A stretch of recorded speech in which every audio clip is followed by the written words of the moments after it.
Madame, Messieurs, bienvenue dans cet entretien de Gabon 24. Nous recevons aujourd'hui Jean de Dieu Ndoutoum Nguema, qui est le directeur général de la construction et de l'équipement au Gabon. Avec lui, on aborde le thème. Quelle étude pour une infrastructure routière fiable au Gabon? Monsieur le directeur général, merci d'avoir accepté notre invitation. Merci, c'est moi qui vous remercie, M. Agaya. Le gouvernement gabonais est axé sur des priorités notamment en matière d'infrastructure, tant routière qu'en matière d'infrastructure sur d'autres plans. Mais aujourd'hui, vous qui êtes le directeur général de la construction et de l'équipement, dites-nous qu'est-ce que cela veut dire, quelles sont vos missions, quelles sont les missions de votre direction générale? Merci. La direction générale de la construction et de l'équipement est chargée notamment de l'exécution, de l'entretien des équipements, de l'exécution des travaux de construction des équipements, du suivi et de la gestion de ces équipements et enfin d'effectuer les expertises. Alors, donc les équipements ici concernent deux pôles d'activité, oui, l'assainissement et le bâtiment. Aujourd'hui, lorsque vous jetez un regard sur le rôle et les missions, mais surtout sur ce qui est fait sur le terrain, peut-on se satisfaire aujourd'hui? Êtes-vous satisfait de ce que vous constatez? Satisfaction, peut-être pas, parce que nous devons travailler. Oui. Nous devons travailler. Si je prends le domaine de l'assainissement, par exemple, nous avons des projets qui concernent les bassins versants. Bien sûr. Voilà, les bassins versants, notamment actuellement, nous avons le bassin versant de Terre Nouvelle qui est en travaux, qui est en cours d'activité, et le bassin versant de Nzengayon. Alors, au niveau de Terre Nouvelle, les travaux ont démarré en février 2019. Nous sommes actuellement à peu près à 60% de réalisation. Il reste encore près de 40% à réaliser. Et donc, ce bassin versant, donc ces travaux se déroulent au niveau de Terre Nouvelle, à partir des deux écoles, donc le canal principal, à partir des deux écoles, jusqu'au niveau de l'arboretum de Siban, en passant derrière le marché banane. Donc ça, c'est le canal principal qui est là, avec d'autres branches qui sont également en cours de réalisation. Donc là, c'est un projet très important pour les populations et pour le gouvernement. Nous avons un financement des partenaires extérieurs, donc la BID, qui nous accompagne dans ce projet. Je parlais également du bassin versant de Nzayon, oui, un projet qui a commencé en 2015, qui devait normalement s'achever depuis longtemps, mais nous sommes actuellement à 91%, donc vers la fin, mais ce n'est pas encore terminé. On espère livrer cet ouvrage-là vers janvier prochain, donc janvier 2021. J'ai envie de vous demander où en sommes-nous réellement, puisque des travaux tels que ceux liés au bassin versant de Nzengayon avaient débuté il y a plusieurs années déjà. Alors, que s'est-il passé? Combien de temps ça prend pour la réalisation de tels projets au Gabon? Il y avait des délais bien précis,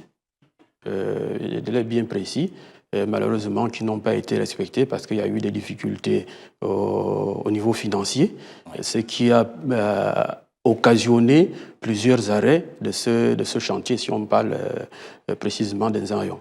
Donc là, nous avons fait des efforts, le gouvernement avec le partenaire, donc l'Union européenne, qui nous accompagne dans ce projet.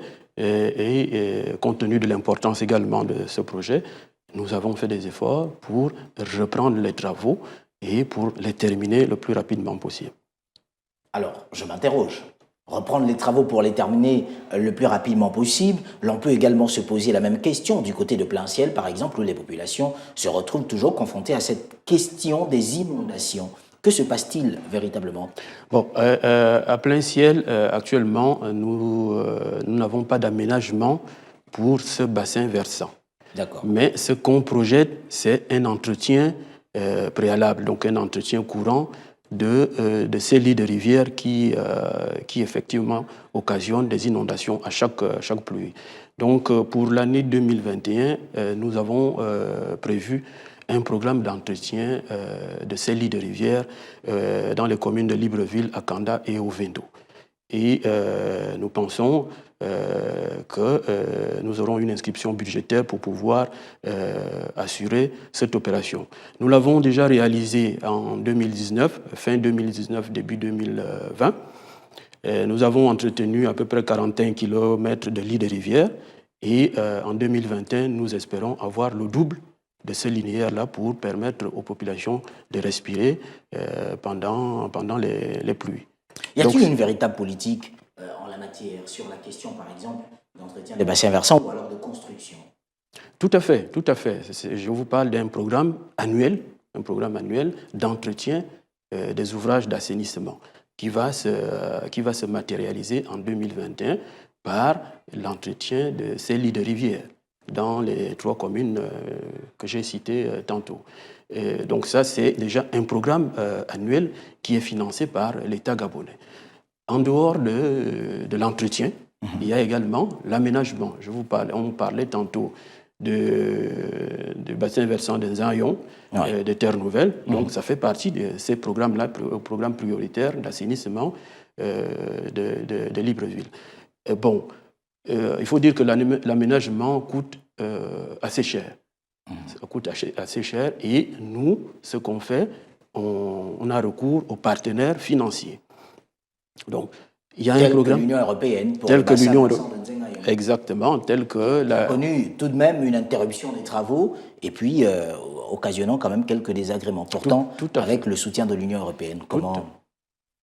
Tout à fait. Non, mais disons que là, il y a une contrepartie gabonaise, parce que le bassin versant de Nzayon, c'est 50% Union européenne, 50% l'État gabonais. Donc les difficultés arrivent à ce niveau. Mais nous pensons que nous allons terminer ce projet-là. Et nous sommes également à la recherche des partenaires financiers pour les autres bassins versants. Rien que pour le bassin versant de Nzayon, nous avons à entretenir ou du moins à aménager 13 km de lits de rivière. Nous ne sommes qu'à 2 km 300. Donc actuellement, c'est un projet qui concerne 2 km 300. Donc nous avons encore un reliquat de linéaire à aménager. Il n'y a pas que Nzayon. Nous avons 21 bassins versants dans Libreville, plus les bassins versants d'Akanda et d'Ovendo. Donc ça fait beaucoup. Ça fait beaucoup à entretenir. Donc nous avons besoin de l'appui des bailleurs de fonds pour matérialiser ce programme prioritaire d'assainissement. Alors aujourd'hui, pour l'État gabonais, combien ça pourrait coûter? On sait pour Nzayon, par exemple, mais pour les autres bassins versants de la commune de Libreville et même de celle d'Ovendo et d'Akanda, combien ça pourrait coûter à l'État gabonais? Qu'est-ce qui bloque réellement pour que les travaux démarrent? Alors, pour démarrer les travaux, il faut d'abord faire les études. Alors, ces études, nous avons certaines études qui sont disponibles. D'accord. Par exemple, l'OIAI et le bassin versant de Guégué. Les études sont disponibles. Après, il reste le financement des travaux. Alors, il faut dire que les études du bassin versant de Guégué, par exemple, ont été réalisées en 2018. Donc, si on doit démarrer les travaux en 2021, il va falloir actualiser ces études. Au-delà de 3 ans, il faut actualiser les études. C'est également la même chose pour les autres bassins versants. Donc, il faut d'abord les études. Après les études, il faut trouver des financements pour les travaux de réalisation, donc d'aménagement de ces bassins versants.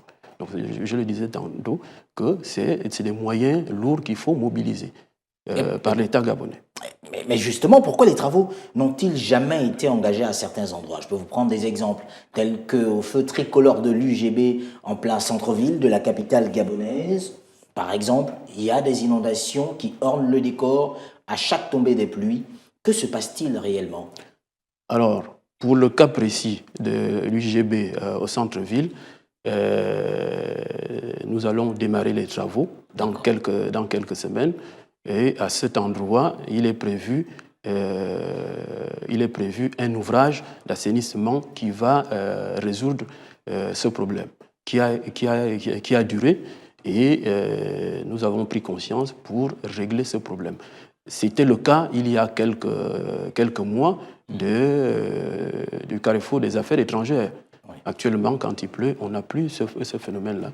Donc UGB va être résolu dans quelques semaines, étant entendu qu'il y a une entreprise qui a été retenue pour ces travaux. Donc nous sommes en phase de préparation de démarrage de l'opération à cet endroit.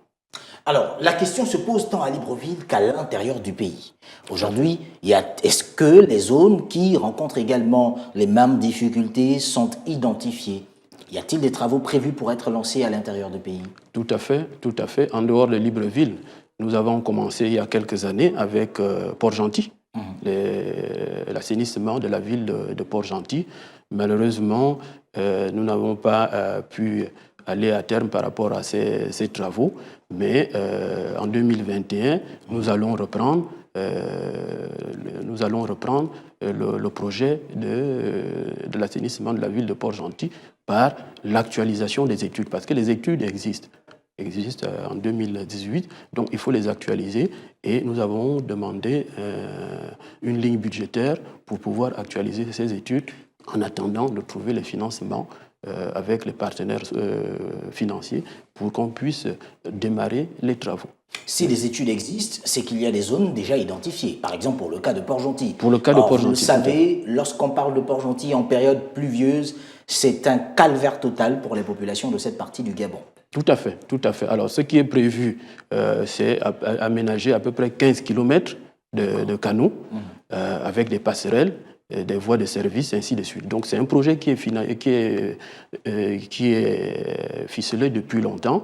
Il reste seulement la mise en œuvre et c'est pourquoi on passe d'abord par l'actualisation de ces études-là pour pouvoir démarrer les travaux d'aménagement. Mais c'est prévu qu'on puisse aménager les canaux de Port-Gentil. Les délais, monsieur le directeur général?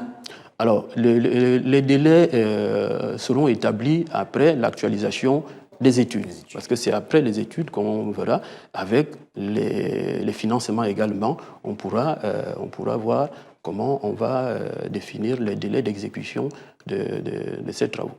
Et les autres provinces du Gabon? Et les autres provinces font également l'objet d'une attention particulière des autorités. À l'exemple? À l'exemple de Franceville, oui. À l'exemple de Tchibanga, à l'exemple de Lambaréné. Vous vous souviendrez que fin 2019, Lambaréné était dans l'eau. Pratiquement toute la ville. Il y a eu une montée des eaux. Exactement. L'Ogooué est sorti de son lit. Et donc là également, une première phase d'identification des zones et des populations qui sont directement impactées par ces montées des eaux. Donc, il n'y a pas que Libreville, il y a également l'intérieur du pays. Donc, le gouvernement fait des efforts pour qu'on puisse regarder tous ces aspects dans toutes les provinces. Vous me permettrez de vous poser cette question, puisqu'en parlant des inondations, quel est le travail des ingénieurs en ponts et chaussées au Gabon? Je la pose de façon ironique. Je veux dire, pourquoi n'anticipent-ils pas sur ces zones en matière d'inondation au moment où les constructions des routes doivent se faire? Parce que si l'on ne peut, on reste confronté à des problèmes d'inondation, l'on ne pourra pas construire des routes. Tout à fait, tout à fait. Bon, il y a un souci de plan d'urbanisation dans nos villes. Alors, ce qui fait que les gens construisent d'une manière anarchique. Et donc, quand la route arrive, effectivement, on a du mal à pouvoir faire avancer un projet routier. Alors, on est obligé de déguerpir les populations et ça cause encore un autre problème parce qu'il faut les reloger, il faut payer les déguerpissements, ainsi de suite. Mais quand on fait des études, que ce soit les études routières ou les études au niveau de l'assainissement, tous ces aspects sont regardés par les ingénieurs. Et c'est pourquoi, justement, on revient à chaque fois, quand il y a des études, on est obligé d'actualiser des études. Pourquoi? Parce que entre le moment où on a fait les premières études et si on ne démarre pas les travaux tout de suite après, on sait ce qui se passe dans nos quartiers, les gens construisent d'une manière anarchique et puis ça pose des problèmes. tous les bassins versants, par exemple, de Libreville, sont occupés par les constructions. Donc, pour aménager ces bassins versants, il faut déplacer toutes ces populations. C'est la même chose aussi pour les projets routiers où il faut effectivement dégager l'emprise du projet routier. Donc, effectivement, ça, c'est regardé, mais il faut également trouver des moyens pour pouvoir indemniser toutes ces populations-là pour construire un projet routier ou un projet d'assainissement.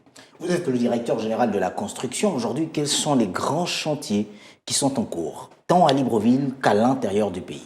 Alors, donc, je parlais tantôt de l'assainissement, où je vous ai parlé des bassins versants des Ayons et de Terre Nouvelle qui sont en cours de réalisation. À Port-Gentil, on va réactualiser les études à partir de l'année prochaine et nous ferons également le curage des ouvrages d'assainissement au courant de l'année 2021. Pour ce qui concerne le bâtiment, nous avons également un droit de regard. Donc, sur les constructions, nous participons par exemple à la réhabilitation des projets de l'Assemblée nationale où nous avons un don du gouvernement chinois qui nous accompagne pour la réhabilitation du bâtiment principal et de l'hémicycle. Donc pour l'hémicycle qui est en reconstruction, on va passer de 600 places à 965 places pour cet ouvrage. Donc, c'est des travaux qui sont en cours et qui vont être achevés d'ici le mois de mars 2021. Nous avons également un autre projet de réhabilitation des bâtiments administratifs. Nous avons recensé une trentaine avec la Direction générale du patrimoine du ministère du budget. Et nous avons commencé avec les bureaux d'architecture pour les études de réhabilitation de ces bâtiments. Donc, une fois qu'on aura toutes ces études, nous allons lancer les appels d'offres pour la réhabilitation, donc les travaux de réhabilitation de ces immeubles. Ça concerne la primature, l'immeuble, les travaux publics, les deux immeubles, l'ancienne primature, le ministère des Affaires étrangères et tout ça. Donc, c'est un projet aussi important qui va prendre forme à partir de 2021. Un autre projet de grande importance, c'est la réhabilitation des internats de certains lycées et des universités et des grandes écoles.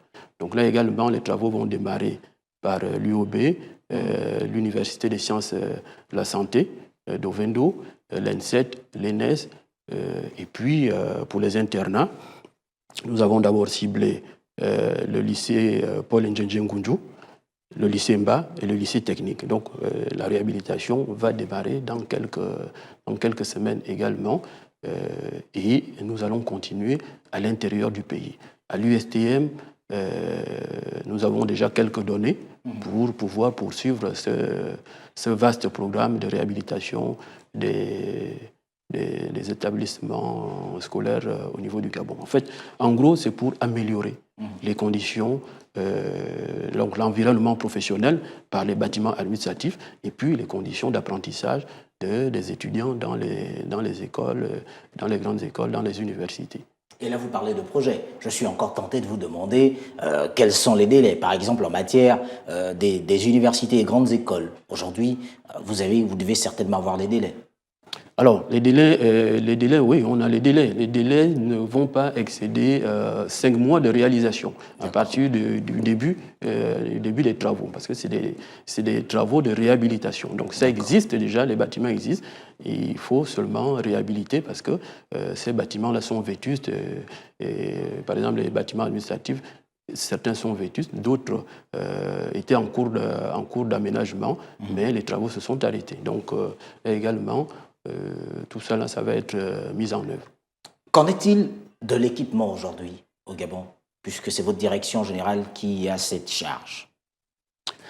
Je disais tantôt, l'équipement, c'est ça. C'est les bâtiments administratifs, c'est l'assainissement, donc les canaux, les bassins versants, ainsi de suite. c'est tout ça là qui fait partie des équipements qui sont à la charge de la Direction générale de la construction et de l'équipement. Donc, on a un droit de regard sur les travaux d'entretien, les travaux de construction ou d'aménagement.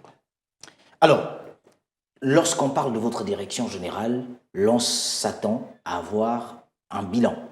Aujourd'hui, quelques années après, peut-on faire un bilan de votre direction générale, si on vous le demandait?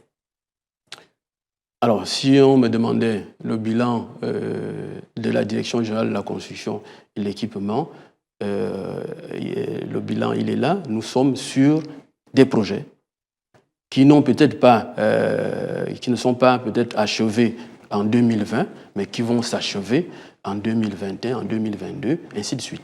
Donc, les bâtiments administratifs également vont faire l'objet des travaux. Donc là également, on va poursuivre. Donc le bilan, il est là. Nous sommes là pour poursuivre, pour matérialiser les objectifs du gouvernement sur le terrain. Avant que de pouvoir vous donner la possibilité de dire un mot de la fin, vous me permettrez de vous titiller. Au Gabon, on part d'un projet à un autre. Les administrations se succèdent, les gouvernements passent également. Personne n'oublie que l'administration est continue.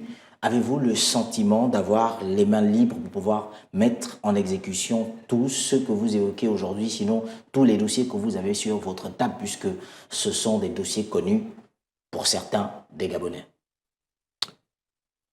Alors, les moyens, il les faut.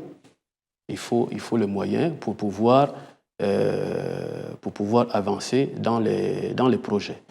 Donc, je disais que le gouvernement fait des efforts pour mettre à notre disposition les moyens pour qu'on puisse matérialiser sur le terrain les projets qui ont été répertoriés, qui ont été